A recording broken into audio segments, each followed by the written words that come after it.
Almost every professional mixed martial arts match will result in a winner and a loser, with the exception of the odd draw or no contest. Nevertheless, what MMA fans remember most frequently about an athlete is how they handle a setback in the cage. Naturally, some competitors handle setbacks much better than others. We've chosen to examine fighters who didn't exactly accept defeat gracefully in this video. As usual, if you like this video, please let me know by giving it a thumbs up and subscribing to our channel. Without further ado, let's look at 10 boxers who were bitter losers, listed in no particular order. Number 8. Sean O'Malley. Due to his exciting fighting style and over-the-top personality, UFC bantamweight Sean O'Malley has become one of the sport's fastest rising stars. After appearing on Dana White's Contender Series, Sean O'Malley's UFC career got off to a hot start, earning knockout victories over standouts like Jose Alberto Quinones and Eddie Wineland. Heading into his most recent fight with Marlon Chito Vera this past August, O'Malley was sporting an impressive undefeated record of 12-0. However, Chito would put an end to O'Malley's winning streak by earning a shocking first-round TKO victory. Instead of giving his opponent credit, O'Malley decided to consult the man who had just beaten him by stating this. Number 7. Dillashaw. California's Dillashaw is a two-time UFC bantamweight champion with signature victories over standouts like Renan Barão and Cody Garbrandt. In early 2019, Dillashaw attempted to become a two-division champion by dropping down a weight class to take on flyweight king Henry Cejudo. When the two clashed at UFC Fight Night 143, Cejudo made short work of the challenger and managed to put his opponent away in just 32 seconds.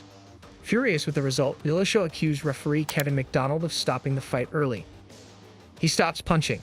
He's defending a single leg, and you're going to stop the fight? Oh, that's just ridiculous, man. It's pretty pathetic that I have better knowledge than that ref. I am happy to accept defeat, but I did not lose. In fact, the former Team Alpha male product went so far as to say, the ref better hope I don't see him. For not only a world title fight, but a champ versus champ fight, it's uncalled for, man. It's uncalled for, and that ref better hope I don't see him. Following the bout, it was revealed that Dillashaw had tested positive for performance-enhancing drugs, and as such, is currently serving a 2-year suspension. Number 6. Johny Hendricks. Former welterweight champion Johny Hendricks is one of those rare fighters whose best performance inside the octagon turned out to be a losing effort. In November of 2013, at UFC 167, Hendricks went toe-to-toe with the legendary Georges St-Pierre for 5 rounds in an extremely competitive fight. When the dust settled, St-Pierre had retained his welterweight strap after being awarded a controversial split-decision victory. Following the contest, a frustrated Hendricks wasn't exactly eager to congratulate his opponent. On the contrary, in a post-fight interview, Red went so far as to claim he beat GSP and that he won the belt. You know, I just beat the pound-for-pound, supposedly best fighter in the world, and I smashed him first try, so guess what? All you other 70-pounders, that's actually my belt. I don't know what everybody else was watching, but they know I won that fight. Immediately after the bout had concluded, GSP announced that he was taking an extended hiatus from the sport and would end up vacating the title. While Hendricks ultimately captured the vacant belt, he has been haunted by the controversial loss to St-Pierre ever since. Number 5. Paul Daley. For roughly 5 years, Paul Semtex Daley has been one of Bellator MMA's top stars. However, prior to his run in Bellator, Daley had a 3-fight stint in the UFC. On May 8, 2010, at UFC 113, Paul Daley faced longtime welterweight contender Josh Koscheck in a bout that was billed as a title eliminator. Prior to the bout, the two engaged in a fair bit of trash talk leading up to the contest. As for the fight itself, Koscheck used his high-level wrestling to control his opponent. In the end, Koscheck's grappling allowed him to coast to a comfortable decision victory. Undoubtedly frustrated by the outcome and his opponent's verbal jabs, Daley took poor sportsmanship to another level. As remarkably, he struck his rival well after the final bell had sounded. Obviously, the end was a little ugly. In your opinion, what exactly happened out there? You know, I was talking to him in his ear just a little bit. Let him know that some of the things that he said on the Countdown show weren't very polite, and he didn't take too kindly of it. Predictably, UFC President Dana White was less than pleased with the post-fight sucker punch and proceeded to ban Paul Daley from the promotion for life. He's done. I don't give a shit if he's the best 170-pounder in the world. Number 4. Colby Covington.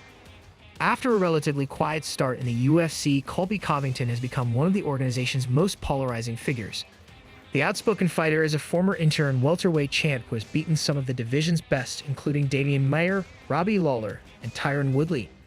One of Covington's biggest rivals is the current welterweight title holder, Kamaru Usman. At UFC 245, the two adversaries finally got the chance to settle their differences inside the octagon. As expected, the contest between the two was highly competitive. That said, Usman came on strong late in the 5th round and was able to earn a TKO victory. True to his persona, Covington had quite a bit to say following the setback.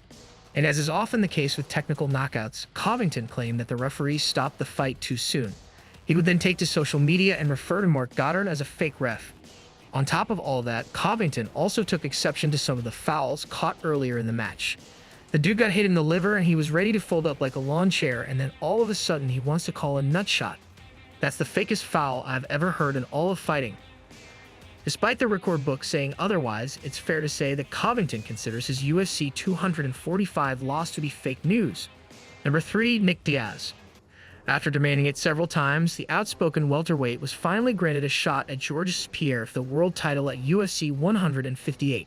While the matchup generated plenty of buzz, the fight itself wasn't exciting as fans had hoped. In the end, GSP dominated Diaz with his high-level grappling, picking up a unanimous decision victory and retaining the welterweight strap. Following the conclusion of the fight, never one to shy away from sharing his thoughts, Diaz had some interesting theories as to why things didn't go his way. To put it simply, Diaz came up with a plethora of excuses, claiming that he might have been poisoned prior to the contest. They poisoned my IV with some kind of weird-ass drug. Number 2, Luke Rockhold. UFC middleweight Luke Rockhold is a former middleweight champion who has had his fair share of memorable moments inside the octagon. After beating Chris Weidman for the gold back in 2015, the California native was set to make his first title defense against Michael the Count Bisping at UFC 199. Given that Rockhold had beaten Bisping with relative ease during their first go-around at UFC Fight Night Sydney, most pundits expected a similar outcome. However, the Englishman managed to turn the tables and put away his rival in the very first round. Following the loss, Rockhold had some unflattering words for his opponent and even referred to Bisping as this. Number 1, Ronda Rousey. At the height of her MMA career, Ronda Rousey was one of the most dominant champions the sport has ever seen. However, once her undefeated streak finally came to an end at the hands of Holly Holm, followed by a high-profile loss to Amanda Nunes, Rousey didn't handle things particularly well, with the former Olympian giving neither woman credit for beating her and shutting out the MMA world entirely.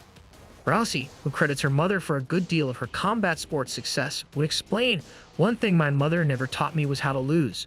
Since suffering her first 2 losses inside the octagon, Ronda has remained absent from the MMA world and has expressed no plans to return. As always, if you guys enjoyed this video, then please be sure to let me know by leaving a like and subscribing to our channel.